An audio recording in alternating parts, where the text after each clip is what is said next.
Welcome to this week's edition of the Penguin Rundown. I'm Zach Humphreys. And I'm Pat Andrews. We'll start with swimming and diving. They try to make it 2-0. Niagara visits the Beagley Natatorium. We'll go to the box score. Youngstown State did get a win. 2-0 they go. 191-109 is your final. Nashani Cecilson gets first place in the 100-yard freestyle with a time of 54.79. Sam Roberts had first place in the 100-yard breaststroke, time of 109 and 80 tenths to spare. Casey Hill first in the 1-meter dive, 267.52. She also got first place in the 3-meter dive at the Clarion Invitational a day later. Next meet for the swimming and diving team, November 6th at Marshall. They try to make it 3-0 on the early season. The Penguins football team traveled to South Dakota this past Saturday to try to end a 3-game losing streak. No highlights from the action, but we'll go to the box score. The Penguins unable to stop that losing streak at 3 as it carries on to 4 as they drop this one 30-20, dropping their record to 3-5 overall, 1-4 in the Missouri Valley Conference. South Dakota State started the season 0-4, 0-2 in the conference. They have now climbed to 3-4 and 3-2. Kurt Hess, 26 for 46 with 263 yards passing with 2 touchdowns.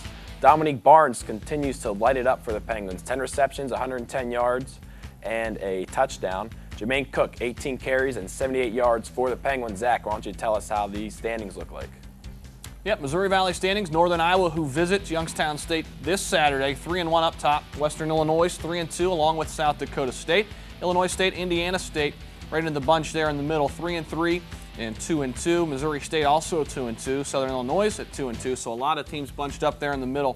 North Dakota State at 2-3, and Youngstown has fallen down to the bottom alone this time. They are 1-4 on the season. Youngstown State volleyball teams traveled up north this past weekend. We'll go to a couple box scores. They started in Milwaukee. Milwaukee took it 3-0 against the Penguins, 27-25. It was a close one in the opener. Milwaukee then started playing like their resume proves. 25-14 in the second set, 25-11 in the third. Haley Kapp for 7 kills. Danny Soublier, 20 assists. Brittany Grove had 6 kills. Brianna Kern had 15 digs. Moving further on into the weekend, Youngstown State visited Green Bay. Green Bay took it 3-1. 20-25, 25-19, 25-16, 25-17 were the numbers. Haley Kapfer had 11 kills. Danny Soublier, 9 kills for the setter. 30 assists.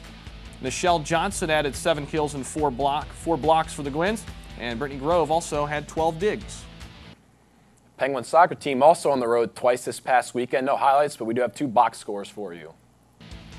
First, last Friday, they went to Butler, dropped this one 2-1, dropping them to 3-13 overall and 1-6 in the Horizon League. Kelsey Kempton with the goal for the Penguins in the 15th minute, and Claire Millam scored with just 3:20 left for Butler to give them the victory. And on Sunday against Valpo, the Penguins drop tie 1-1. That took 2 overtimes. The tie drops them to 3-13-1, 1-6-1 in the Horizon League. Kelsey Kempton again with the goal, this time in the 68th minute, her second in 2 games, and Nicole Klein added 8 saves for the Penguins.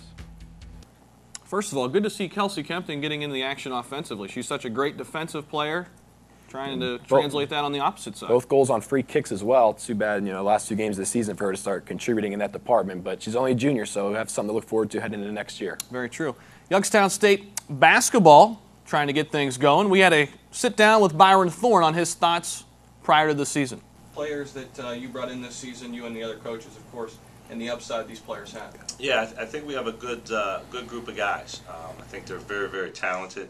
I think that our biggest thing is those guys got to keep getting better and better every day. They come in to practice and work on their games, and I think they have a bright future.